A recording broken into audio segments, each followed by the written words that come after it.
السلام عليكم، ازيكم عاملين ايه؟ يا رب تكونوا بخير دايما. النهارده ان شاء الله جاي لكم فيديو جديد. النهارده معانا عزومه، هنشوف هنحضر لها ازاي وهنرتبها ازاي، وهنشوف دنيتنا فيها ايه النهارده بكل سهوله وبكل بساطه.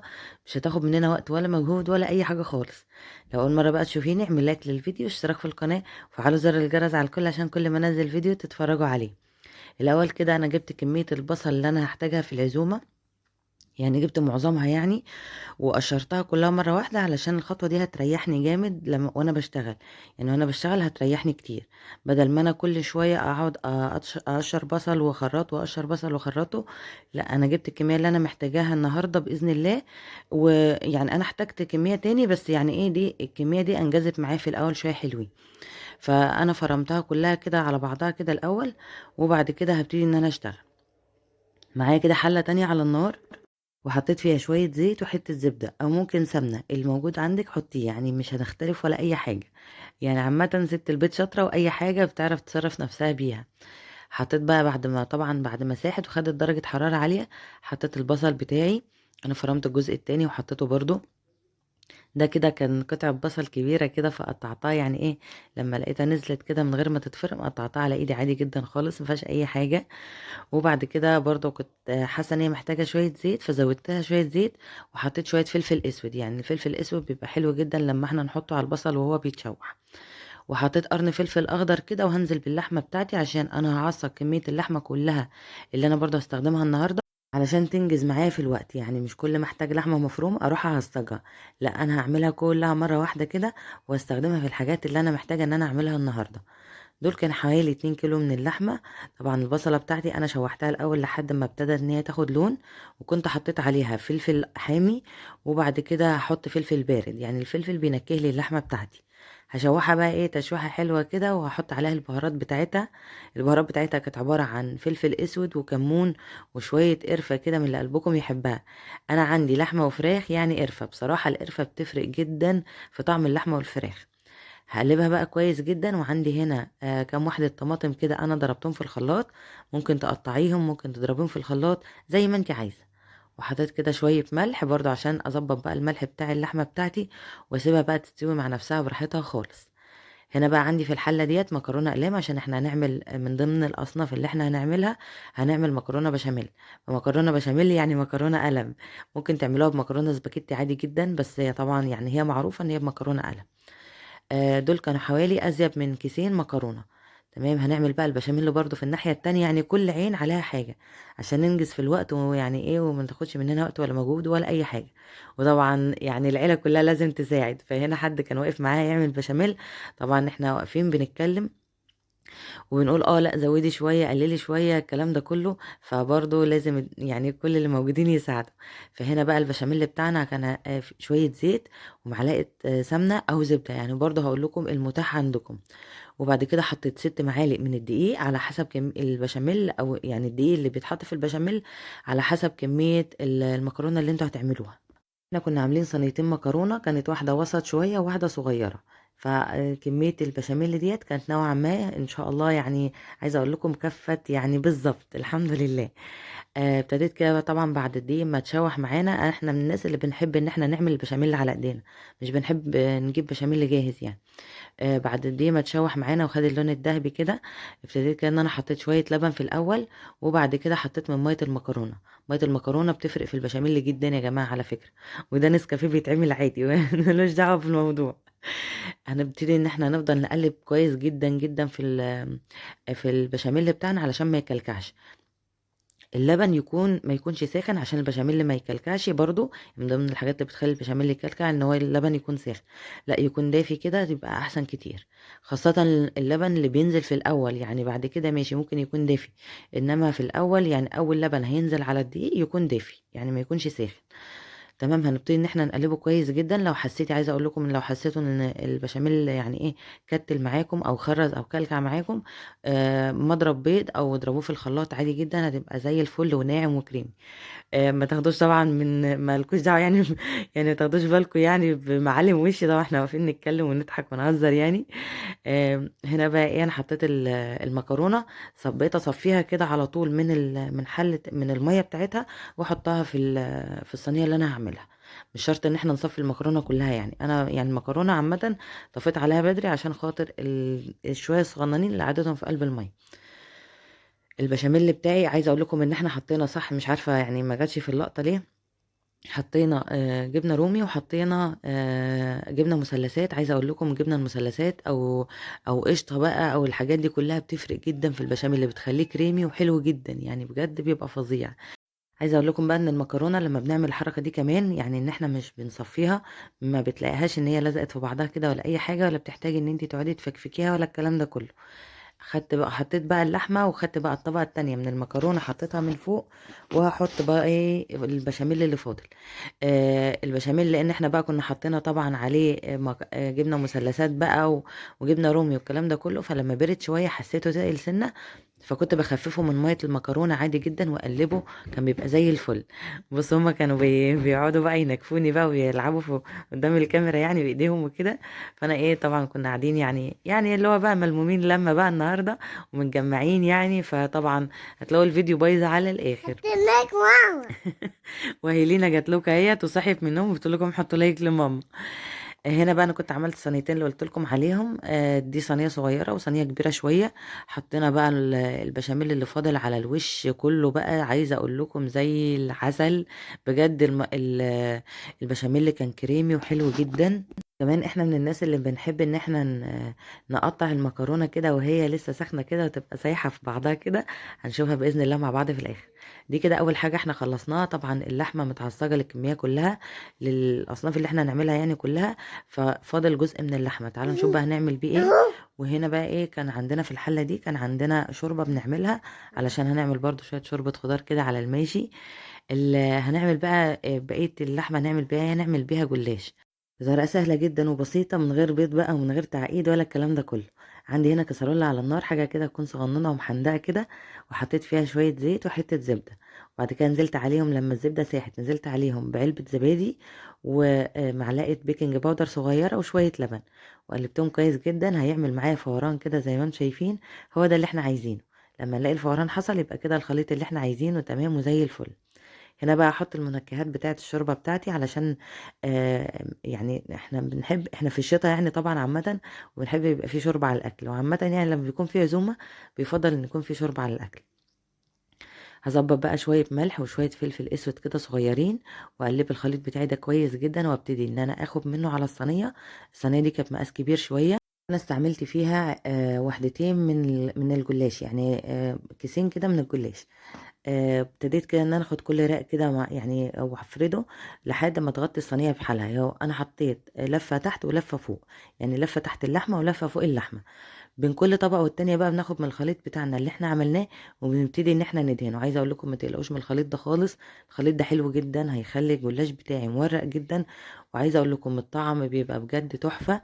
جربوه صدقوني هيعجبكم جدا جدا، وفي نفس الوقت لونه من فوق هيبقى حلو جدا، هيبقى مقرمش من بره ولونه ذهبي، وفي نفس الوقت هيبقى طري من جوه ومورق وحلو جدا. وكمان لما بعد ما يستوي مش هتلاقوه لزق من بعض ولا لزق في بعضه تاني ولا اي حاجه، يعني زي ما بيحصل معانا لما بنيجي نحط بيض في الاخر بنلاقي بقى ساعات بنلاقي الجلاش لزق مننا في بعضه تاني ونقعد نفكفكه يعني وكده. لا ده مش هيلزق في بعض ولا اي حاجه. ال... هتلاقوا المهم ان انا لازم اكمل النسكافيه بتاعي. هتلاقوا الواحده طالعه من اختها او الخرطه طالعه كده من اختها زي العسل. هبتدي كده ان انا احط بقيه اللحمه بتاعتي. الجلاش مش بيحتاج لحمه كتير عامه، يعني مش اللي هو بيحتاج كميه كبيره زي المكرونه. انا عن نفسي بحب اللحمه تكون ظاهره في الحاجه، بس الجلاش لانه ورق كده يعتبر فوق بعضه، فمش هتحتاج ان هو يحتاج لحمه كتير، وعلى الرغم برضو ان احنا كنا حاطين فيه لحمه كتير. هبتدي بقى ان انا اقطعه كده مربعات. التقطيع ده زي ما انت عايزه بقى، عايزه تقطعيه سمبوكسات تقطعيه مربعات، زي ما انت عايزه، اللي هي الاشكال المعينه دي كل واحد على حسب ما بيقطعه.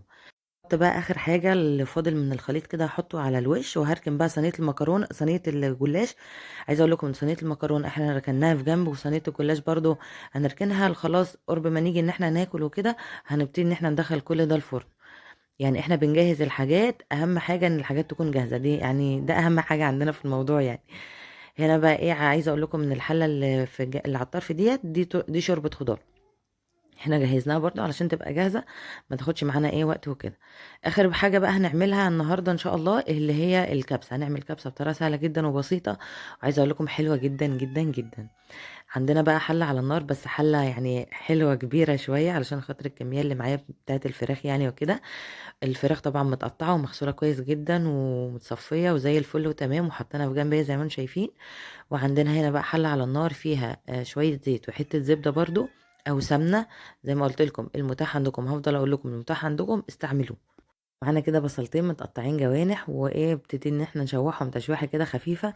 أنا مش هاخلّي البصل ياخد معايا لون علشان كمية الفراخ كتير، فأنا البصل هيكمّل إن هو ياخد لون مع الفراخ، فأنا مش هاخلّيه اللي هو ياخد اللون اللي هو اللون الأصفر ده. لأ، أنا هاسيبه بس كده ريحته تطلع كده ويتشوح كده يعني يدبل كده يا دوبك، وبعد كده ننزل بالفراخ بتاعتنا. لو كمية الفراخ مش كبيرة سيبيه ياخد لون شوية، هو كده الفراخ بتنزّل مَيّتها يعني. بس أهم حاجة كل ده يبقى على نار عالية علشان الفراخ ما تنزّلش مَيّة كتير، وفي نفس الوقت تلاقي الحاجة يعني تلاقي الفراخ نشفت معاكِ وشدّت معاكِ. الفراخ كده تحتفظ بالمَيّة بتاعتها بتبقى زي الفل. هنا بقى أنا باقطّع كده في الجنب طماطم وفلفل أخضر، يعني أنا باجهّز الحاجة وأنا واقفة جنب الفراخ. الفراخ بتاعتي هابتدي إن أنا أقلّبها علشان إحنا عايزينها إن هي تاخد لون كده من جميع الجهات. بس عايزة أقول لكم إن هي حتى لو ما لحقتش إن هي تاخد لون، إحنا هندخّلها الفرن وتاخد لون وتبقى زي الفل وتمام، تبقى زي الفل. هنا بقى بُصّوا بقى اللي تحت باطلّعه فوق واللي فوق بانزّله تحت، يعني بابدّلهم كده بينهم وبين بعض يعني. جِبت كده مكعب مرقة دجاج، مكعب مرقة دجاج بيطعّم برضه الحاجة، عايزة تستغني عنه استغني عنه يعني خاصةً كده كمية الفراخ بتبقى يعني كمية الفراخ كتير شوية، كنا ممكن نستغنى عنه، بس هو بينكّه الرز وبينكّه الشوربة بتاعتها وزي الفل يعني. هنا عندي واحدتين من القرفة كبار كده، عودين من القرفة، وعندي بتاع 6، 7 فصوص حبهان على قرنفل. ما عندكوش قرنفل مش مشكلة، بس القرنفل بينكّه برضه الحاجة. البهارات الناعمة لسه ما حطيتهاش، أنا حطيت الصحيحة. هاركن كده اللومي على جنب 5 كده وأحط البهارات الناعمة. البهارات الناعمة بتاعتي بقى عبارة عن قرفة، كركم، كاري، بصل باودر وتوم باودر، بابريكا، شوية كده من بهارات الكبسة. عايزة أقول لكم الريحة كانت فظيعة، وشوية كزبرة ناشفة، وشوية فلفل أسود. كل ما بافتكر حاجة باقولها لكم. بس عامةً الكبسة يعني قانونها ادّيها بهارات تدّيك توابل، يعني عشان نبقى واضحين. هاحط كده معلقة من الصلصة، معلقة الصلصة بتدّي برضه لون حلو للرز بتاع الكبسة. هنزوّد كده المَيّة بتاعتها، بُصّوا يعني إحنا ما عيرناش مَيّة خالص، لإن إحنا يعني بقينا يعني أنا بقيت عارفة المقدار أصلًا بتاع الرز تمام، خاصةً الرز البسمتي. فلو أنتم مش عارفين المقدار، كوباية الرز لو أنتِ غسلتِ الرز ونقعتيه، هتحطي قصاده كوباية ونُص من المَيّة، إنما لو ما نقعتيهوش يبقى هي كوباية رز عليها كوبايتين من المَيّة. الفراخ بتاعتي خلاص استوت كده وبقت زي الفل، هابتدي إن أنا أشيلها كده في جنب، وهابتدي إن أنا أصفّي. أنا يعني باحب إن أنا أصفّي البهارات بقى علشان القرفة لأ القرفة مش باشيلها، عشان الحبهان والقرنفل ما ييجوش تحت ضرس حد أو حد يتضايق أو كده، فابتدي إن أنا أشيل كده بأي مصفى كده. باحاول إن أنا أشيل معظم الحاجات علشان خاطر برضه يبقى الرز شكله حلو، وفي نفس الوقت كمان الحبهان والقرنفل ما ييجوش يعني في بُق حد يعني فيتضايق منه. لأن الحاجات دي ساعات الناس بتضايق منها، إنما القرفة حجمها كبير فيعني هتظهر يعني كده هتظهر. هنا عندي كيلو من الرز البسمتي، ده رز بسمتي هندي اللي هو طويل الحبة. عايزة أقول لكم حلو جدًا، ده بيبقى سعره في حدود 30 أو 29 جنيه على حسب العطار اللي بتجيبه من عنده. وهنسيبه بقى على نار عالية وبعد كده هنوطّي عليه لمّا يتشرب الشوربة بتاعته كلها.